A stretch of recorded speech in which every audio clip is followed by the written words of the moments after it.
Welcome back to Extraordinary Times. I'm Jeremy. I'm AJ. Let's make some magic! Poof.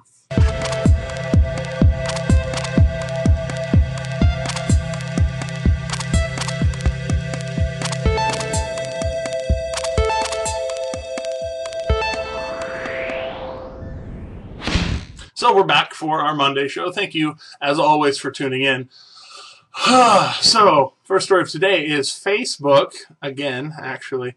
They went public with the company on Friday. Sometime over the weekend, Mark Zuckerberg decided to get married to his long-term girlfriend who just graduated from medical school in California. That's what you do when you're a billionaire suddenly.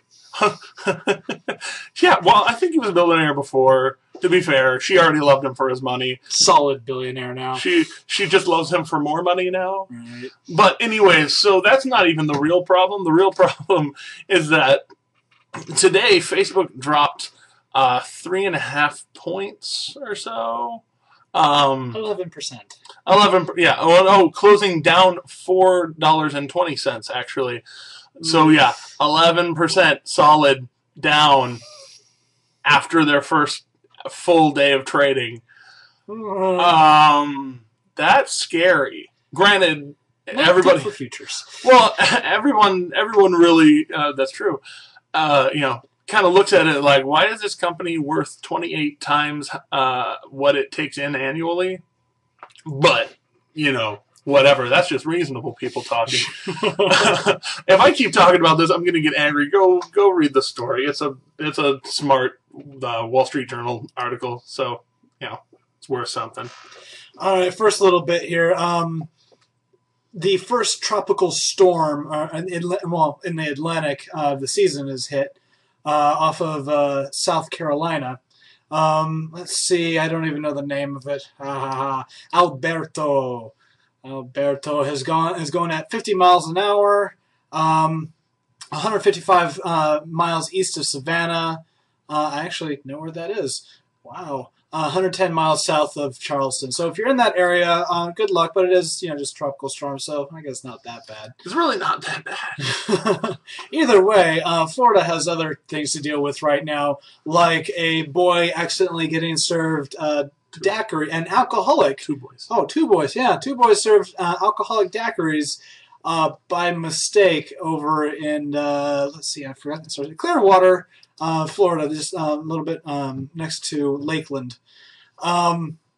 Yeah, evidently they ordered some virgin daiquiris, and they got some alcoholic daiquiris, and they didn't know it, actually. It was really funny.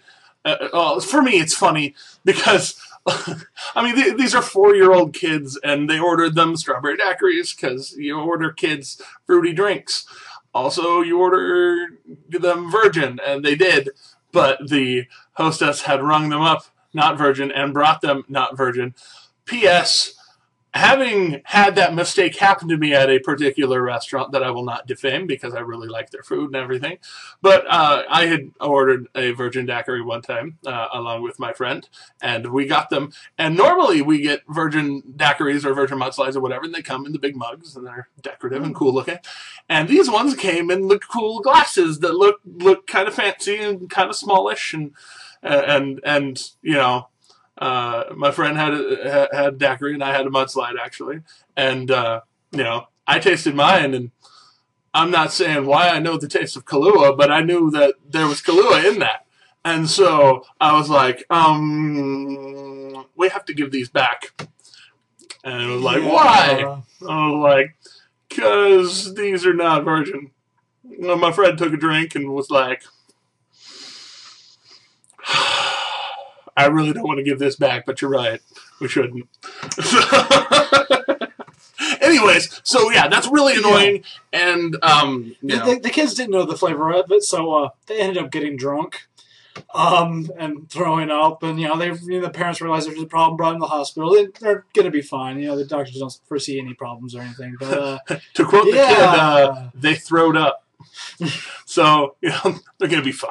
They're going to be fine. Right. So, on the news that doesn't matter for anyone except for people who love Bond, which is everyone. So I'm getting through the movies. Yeah, we're doing Bond movie nights, actually. Slowly but surely getting through all of them. But now we have Skyfall. Link to the trailer right here, the official trailer from 007.com. By the way, 007.com, right down there in the description. There's a counter up for when James Bond will return. 156 days as of today. As of today, and 23 hours, so 157 days-ish. And if you really want, you can calculate that out and know exactly when we recorded this. Whoa. Moving on. Speaking of heisty kind of crazy things, in Las Vegas, there was a man who was arrested for an alleged robbery at the Bellagio Casino on Saturday night. He actually pepper sprayed a blackjack table. No, he pepper sprayed the dealer and all of the players, and grabbed allegedly 23 $5,000 chips and tried to book it out of the casino. By the way, I've been to the Bellagio Casino recently. As I've mentioned, I've been in Vegas recently. And as you walk through that cavernous place, you should realize that there is no way to get out of there without getting tackled by large men in suits. So, like... Especially since your every move is being watched by camera. Basically, they could 3D render you using all of the cameras that they have on you at any given time that you're inside of a Las Vegas casino. In case you don't know that, now you do. So...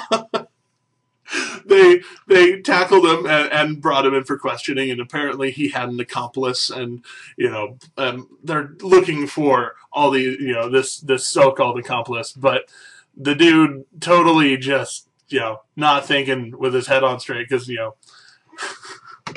never ever try and grab from a Las Vegas casino. Just don't do it. And we move on to weed news. Lots and lots of weed news. Take that every way possible because it's true. So there's a report sent to police over in Southern California recently of some Border Patrol, of some suspicious bales about 13 miles offshore near Dana Point. Police go out and investigate, and it turns out it's 4 tons of marijuana. But 160 bales, by the way. Not just some suspicious bales. 160. Holy That's a crap. few. That's a lot of weed. That's a huge nug of weed right there. And allegedly, the street value of that much marijuana is $3.6 million. That's insane, by the way. For me, this is 13 miles off the coast. Somebody reported this. I'm willing to bet they actually grabbed a couple first and then reported it, and so they're not so suspicious, if you will. And so it might have been more towards $4 million worth, but I mean, you'd think people would have some common sense and not do that, but these are people who smoke weed. And generally, a commonsensical view is not had when having the reefer, as it were.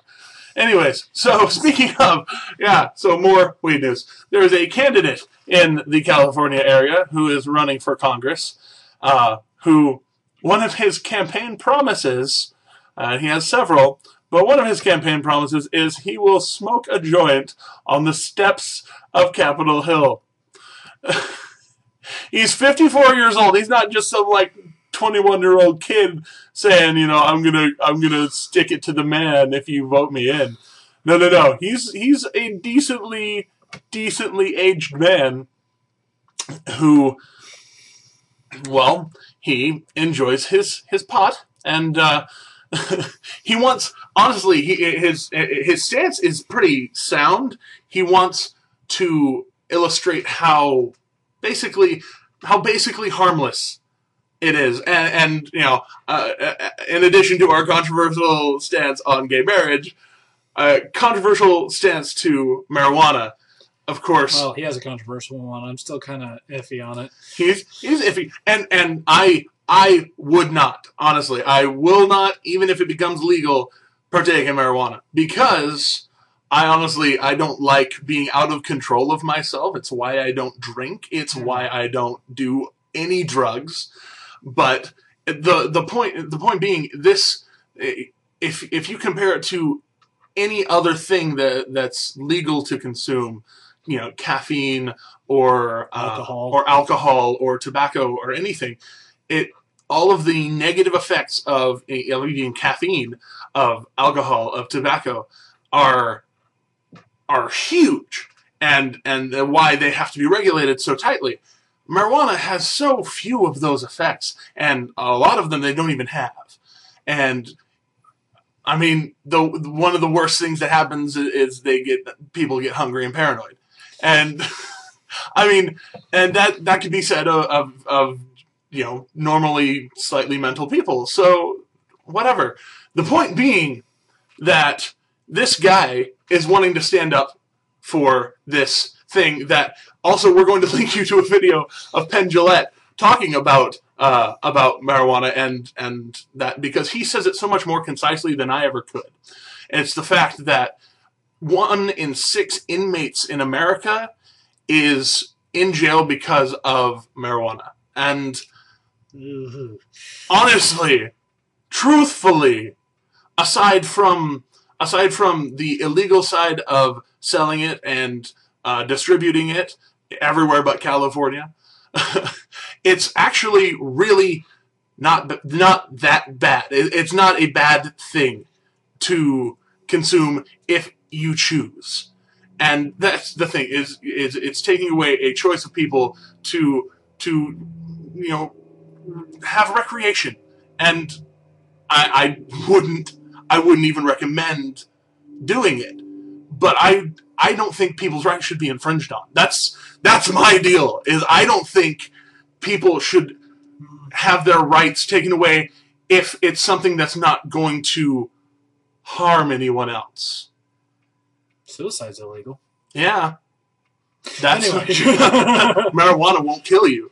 Alcohol will. Tobacco will. Most of the time. Still debatable on the marijuana thing.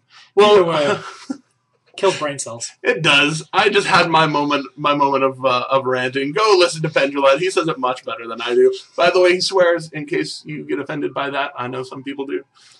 And they're after us now, if you can hear those sirens. They're anyway, on to me. I'm just going to cover this real quick because we are a little over on time. We're way over on time. Please continue. So there's a video of a teacher. Well, it's more audio, but it's on YouTube. That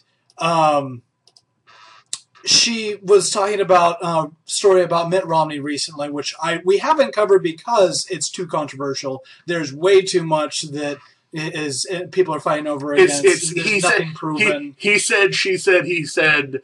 Exactly. This happened, and it was something against Mitt Romney, and so she was I'll say he allegedly bullied somebody back in high school, which he has now apologized for, even though he doesn't remember it. Yeah, I say that's pretty good. Sometimes we do stupid stuff in high school. She's going off on it, and then a student says, "Well, didn't Obama bully or something?" And she first off, Obama admitted to it and said he was sorry. Right. He admitted to it and said he was sorry. Right. And then she goes off. She completely starts tearing into the student with no logic whatsoever, just tearing him down every second she can. Just circular logic all over the place. Congress calls it you don't say anything against the president. And yeah. How dare you question our great and powerful leader, essentially. By the way, in case you don't know, that's stupid. Please go watch this video. If you don't even watch your leaders. Always question authority. I'm not saying rebel against authority. I'm saying question authority. Because authority is not always right. Might does not always make right. That is actually kind of the whole point. My whole point. And Now you have it. Anyways, thank you so much for tuning in. As always, I'm Jeremy. I'm AJ. And these are Extraordinary Times. Favorite us over here, like us over here, subscribe to us up here, I hope. Roughly-ish. It usually resides over my head. Anyways, we will see you tomorrow. Listen to my Tuesday tomorrow. Be aware.